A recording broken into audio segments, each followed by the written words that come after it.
Chapter 8. The Mystery of the Tunnels. A boy stood frozen, staring at Jasmine and Cav with dark brown eyes as round as saucers. His face and clothes were spotted with dirt, and he held a small lantern just like the one they had found.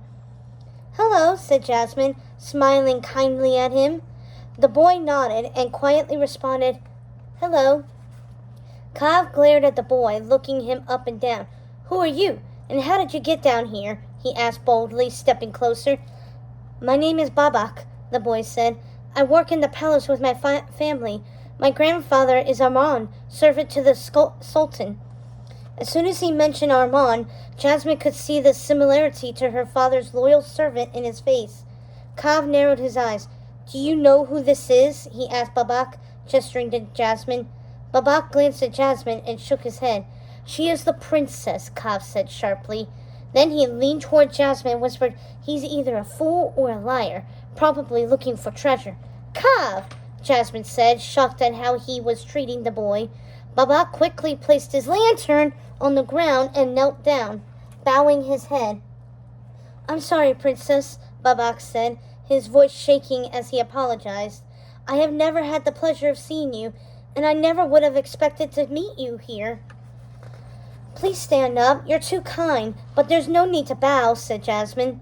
Babak stood cautiously. Jasmine asked him what he knew about the tunnel. Babak shifted his feet uncomfortably. "It's actually a web of tunnels. They're used by the palace staff so that we can get around easily. They're shortcuts." He went on to explain that he liked to play in the tunnels. "I know my way around them pretty well," he added, "so I can usually get back before anyone else notices I'm missing." Babak smiled and then looked as if he was afraid he had said the wrong thing. "And what are you doing down here now?" Cav asked. "Well," Babak hesitated. He admitted that he had been trying to learn how to play the ney, a flute-like musical instrument made of a hollow reed with holes across the side. "I'm not very good," he said. "I like to come down here to practice. There's no one where no one can hear me." "Well, where is it then?" demanded Cav, sounding skeptical. "Your ney." "That's just it," said Babak. "I was practicing yesterday and left it somewhere." Babak explained that it was his grandfather's and he would never forgive himself if he lost it. "I have to find it and get back to work before anyone starts looking for me."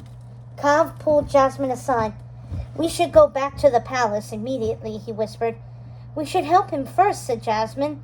"Maybe he wants to come play with us after he finds his ney." Cav disagreed. "This whole encounter is improper," he said in a harsh whisper. "I'm sure your father would not be pleased that we are down here, and he most definitely wouldn't want you playing with the servant boy.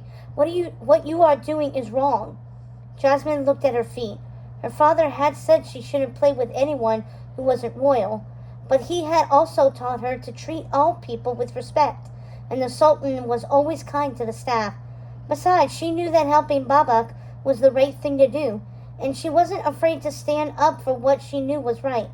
Jasmine faced Cav, looking directly into his eyes. She said firmly, "I'm going to help Babak, and then after that I will go back to the palace." "Fine." Cav turned his back to her.